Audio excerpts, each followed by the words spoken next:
Hi అండి అందరికీ. మేమైతే ఈరోజు మా అత్తయ్య వాళ్ళ ఇంటికి వచ్చామండి. అంటే ఇది మా పాత ఇల్లు అనమాట. ఇక్కడికి ఈరోజు రావడానికి కారణం ఏంటంటే, ఇక్కడ ఎల్లమ్మ కల్లుగూడాలు పోస్తుంది మా అత్తయ్య. అందుకని మేము కూడా వెళ్ళినాం అన్నట్టు. ఈ కల్లుగూడాలనంటే ఎల్లమ్మకి ఒక 5 తీర్ల పప్పు దినుసులు పెట్టి ఉడకబెడతారనమాట. కందులు, ఉలువలు, బొబ్బర్లు, పెసర్లు, మొక్కజొన్నలు ఇంకేవైనా దినుసులు ఉడకబెట్టొచ్చు ఒక 5 తీర్ల.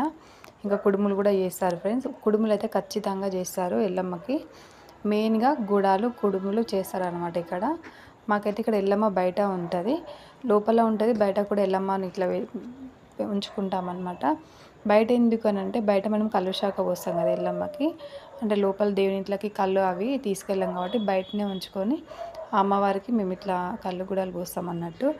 కాళ్ళకు పసుపు పెట్టుకొని అయితే రెడీ అయిపోయినాము. ఇక కుడాలు ఉడికినాయి, కుడుములు కూడా ఉడికేసిన రెడీ అయిపోయినాయి.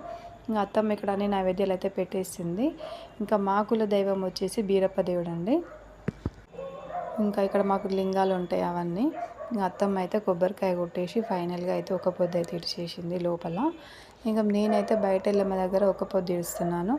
ఇంతకీ వీడియో నచ్చితే కనుక చిన్న లైక్ చేయడం మర్చిపోకండి. ప్లీజ్ సబ్స్క్రైబ్ చేసుకోండి.